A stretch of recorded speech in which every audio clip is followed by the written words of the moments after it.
નમસ્કાર. આજે આપણે ધોરણ 10માં સામાજિક વિજ્ઞાન પ્રકરણ 16 સામાજિક વિજ્ઞાન પ્રકરણ 16 આર્થિક ઉદારીકરણ વૈશ્વિકીકરણ. અને પહેલાના વિડીયોમાં આપણે જોયું 15મા પાઠમાં આર્થિક વિકાસ. તો આર્થિક વિકાસની જે વાત કરી એનો જ એક ભાગ છે કે આર્થિક વિકાસ વધારવા માટે શું કરવું, તો આર્થિક વિકાસ કેમ વધારવો એના જે આયોજનની વાત છે એ અહીંયા કરવામાં આવી છે. આર્થિક ઉદારીકરણ વૈશ્વિકીકરણ. ભારતની આઝાદી પછી સરકારે ઘણી બધી યોજનાઓ કરી, પરંતુ એમાં જોઈતા પ્રમાણમાં જોઈએ એવો વિકાસ, આર્થિક વિકાસ થયો નહીં. એટલે સરકારે આગળ વિચારી અને ઘણી બધી યોજનાઓ રદ કરી અને છેલ્લે નવી યોજના અમલમાં મૂકી. 1991ની ઔદ્યોગિક નીતિ. આ ખાસ યાદ રાખજો, ભારત સરકારની 1991ની ઔદ્યોગિક નીતિ નક્કી કરવામાં આવી અને એમાં એવું નક્કી કરવામાં આવ્યું કે આપણે વધુને વધુ આર્થિક વિકાસ કરવો અને એના માટે હવે પછી આગળ શું પગલાં લેવા એ નક્કી કરવામાં આવ્યું, જેને ઔદ્યોગિક નીતિ તરીકે ઓળખવામાં આવે છે. 1991ની ઔદ્યોગિક નીતિ. એમાં આર્થિક વિકાસને પોષક અને આર્થિક સુધારાઓ અમલમાં મૂકવા માટે જે યોજના બનાવી જેને ઉદારીકરણ, ખાનગીકરણ અને વૈશ્વિકીકરણ, ત્રણ નામ આપવામાં આવ્યા. 1991ની ઔદ્યોગિક નીતિ માટે આર્થિક પોષણ વધારવું, આર્થિક વિકાસ કરવો, એના માટેની જે નીતિ છે એને 3 ભાગમાં વિભાજિત કરવામાં આવી: ઉદારીકરણ, ખાનગીકરણ અને વૈશ્વિકીકરણ. તો આપણે એમાં આગળ જોવાનું છે કે ઉદારીકરણ શું છે, ખાનગીકરણ શું છે, વૈશ્વિકીકરણ શું છે અને એનાથી આપણને શું લાભ થાય, કઈ રીતે આર્થિક વિકાસ થયો. તો એમાં આપણે હવે જોઈએ ઉદારીકરણ. ઉદારીકરણ કોને કહેવાય? તો ભારત સરકારે ઉદારીકરણની નીતિમાં જોઈએ તો સરકારે ઔદ્યોગિકરણની જે નીતિ છે એના દ્વારા એવું નક્કી કર્યું કે ખાનગી ક્ષેત્ર પરના અંકુશો અને નિયંત્રણોમાં ઘટાડો કરવો. પહેલા આપણે 15મા પાઠમાં જોયું હતું કે અમુક ઉદ્યોગો છે સરકાર હસ્તક છે, અમુક ઉદ્યોગો છે એ ખાનગી સાહસ છે અથવા તો લોકોના છે. તો અહીંયા એમાં સુધારો કરવામાં આવ્યો કે ખાનગી ક્ષેત્ર પરના જે નિયમો, નિયંત્રણો કે કાયદાઓ હતા એ ધીમે ધીમે ઓછા કરવા, ઘટાડો કરવો. જે કાંઈ પ્રાઇવેટ ઉદ્યોગો છે એના ઉપર જે નિયંત્રણો છે, કાયદાઓ છે એ ઘટાડવા, જેને ઉદારીકરણ તરીકે ઓળખવામાં આવે છે. બીજું કંઈ નથી, સરળતાથી કહીએ તો ખાનગી ક્ષેત્ર ઉપર જે નિયંત્રણો છે, કાયદાઓ છે એ ઘટાડવા અને વિકાસને પ્રોત્સાહન આપવું. કાયદા હળવા થાય, નિયમો હળવા થાય તો લોકો વધુને વધુ ઉદ્યોગો સ્થાપે. તો અહીંયા એ બાબત ખાસ નોંધવાની છે કે ખાનગીકરણના જે નિયમો છે એ હળવા કરવા છે અને વિકાસને પ્રોત્સાહન આપવો, જેને ઉદારીકરણ તરીકે ઓળખવામાં આવે છે. તો કયા કયા નિયમો હળવા કર્યા? હવે આપણે આગળ જોઈએ તો ઉદારીકરણમાં એવા કયા નિયમો હતા કે જેને હળવા કરીને વિકાસને પ્રોત્સાહન આપ્યું.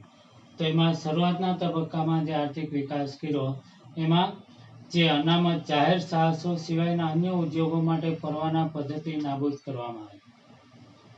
અનામત જાહેર સાહસો એટલે કે જે સરકારી ક્ષેત્ર હતા એ સિવાયના જે ઉદ્યોગો છે, ખાનગી ઉદ્યોગો, એની પરવાના પદ્ધતિ એટલે કે એની મંજૂરી, પરવાનો એટલે મંજૂરી લેવાની જે પદ્ધતિ હતી એ નાબૂદ કરવામાં આવી.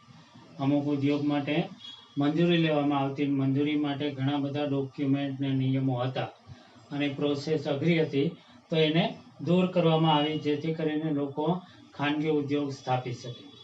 બીજું છે રેલવે, સંરક્ષણ ક્ષેત્ર સિવાયના તમામ ક્ષેત્રો ખાનગી ક્ષેત્ર માટે ખુલ્લા મૂકવામાં આવ્યા. સરકારના જે જાહેર સાહસો હતા એમાંથી પણ અમુક ક્ષેત્ર પોતે રાખી, રેલવે, સુરક્ષા, સંરક્ષણ વગેરે ક્ષેત્ર પોતે રાખે છે અને બીજા જે ક્ષેત્રો હતા વધારાના એમાં પણ ખાનગી કંપનીને પરવાના આપે છે. એને ખાનગી ક્ષેત્ર માટે ખુલ્લા મૂકવામાં આવ્યું. ત્રીજું છે ફરજિયાત નોંધણી પ્રથા રદ કરવામાં આવી છે. આપણે કોઈ ધંધો કે ઉદ્યોગ સ્થાપીએ તો ફરજિયાત નોંધણી કરાવવી પડે સરકારમાં, રજિસ્ટ્રેશન જેને કહીએ. તો આવી ફરજિયાત પ્રથા છે એ દૂર કરવામાં આવે છે, જેથી કરીને લોકો આવી પ્રથાથી કંટાળે નહીં અને સરકારની જે પ્રોસેસ છે એમાં સમય જાય, ખર્ચ થાય, તો એનાથી દૂર રહે. તો એવું ન બને અને લોકો ઉદ્યોગો સ્થાપે એટલે ફરજિયાત નોંધણી છે એ રદ કરવામાં આવે. તો આ રીતે જોઈએ તો ઉદારીકરણમાં આ બધા ઉદ્યોગ માટેના સુધારા કરવામાં આવ્યા. પછી પ્રદૂષણ ન ફેલાવે અને પર્યાવરણને નુકસાન ન કરતા હોય એવા ઉદ્યોગોને કેન્દ્ર સરકારની મંજૂરી લેવી પડે નહીં. ફરી પાછું કહું છું, પ્રદૂષણ ન ફેલાવતા હોય અને પર્યાવરણને જોખમાવતા ન હોય એવા ઉદ્યોગો માટે કેન્દ્ર સરકારની મંજૂરી લેવી પડતી. પરંતુ અહીંયા ઉદારીકરણના કારણે આ મંજૂરીની જોગવાઈ છે રદ કરવામાં આવી છે. તો આ રીતે વધુને વધુ લોકો ઉદ્યોગો સ્થાપે એટલા માટે આ ઉદારીકરણની નીતિ અપનાવવામાં આવી છે, જેથી કરીને ઉત્પાદન વધે, આવક વધે અને આર્થિક વિકાસ થાય. તો આ રીતે જોઈએ તો ઉદારીકરણ માટેના સરકારના સુધારાઓ. પ્રશ્ન એવો આવે કે ઉદારીકરણ એટલે શું અને ઉદારીકરણમાં ક્યાં ક્યાં સુધારા કરવામાં આવ્યા? તો આ 4 સુધારા ઉદારીકરણમાં કરવામાં આવ્યા છે. આ એની વ્યાખ્યા છે કે સરકારે ઔદ્યોગિક નીતિ દ્વારા ખાનગી ક્ષેત્રના નિયમો નિયંત્રણો દૂર કરવા. આ ઉદારીકરણની વ્યાખ્યા છે. આ 4 એના મુદ્દા છે સુધારાના, જેથી કરીને ઉદ્યોગીકરણનો વિકાસ થાય. ત્યાર પછી આપણે જોઈએ તો ઉદારીકરણના લાભ કે આનાથી શું લાભ થયો? તો પહેલો લાભ છે કે ખાનગી ક્ષેત્રને મુક્ત વિકાસની તક પ્રાપ્ત થઈ, જેથી ઉત્પાદનમાં વધારો થયો. ખાનગી ક્ષેત્ર છે એના નિયમો હળવા થયા, મુક્ત થયા અને ઉત્પાદનમાં વધારો થયો. બીજું છે વિદેશી વ્યાપારને બળ મળ્યું. વિદેશી વ્યાપારને બળ મળ્યું અને શરૂઆત વ્યાપારમાં વૃદ્ધિ થઈ. ઉત્પાદન વધે તો આ ઉત્પાદનનું વેચાણ ક્યાં કરવું? આપણા દેશમાં ન થતું હોય તો વિદેશમાં કરવું પડે. આ રીતે વિદેશી વેપાર વધ્યો, વેપારમાં વૃદ્ધિ થઈ. ત્રીજું છે વિદેશી હુંડિયામણની અનામતમાં વધારો થયો. વિદેશમાં આપણે વસ્તુ મોકલીએ ઉદ્યોગીકરણ વધવાથી તો એની આવક વધે અને હુંડિયામણ તરીકે ઓળખવામાં આવે, તો વિદેશી હુંડિયામણમાં વધારો થયો. ચોથું છે દેશમાં આંતરમાળખાકીય સગવડોમાં વધારો થયો. ઉત્પાદન વધે, દેશમાં ઉદ્યોગો સ્થપાય તો આંતરમાળખાકીય સગવડો, દાખલા તરીકે એક મોટી ફેક્ટરી નાખવામાં આવે તો એના માટે પાણી જોઈએ, તો પાણીની સગવડ ઊભી કરવામાં આવે. પછી એના માટે રસ્તો.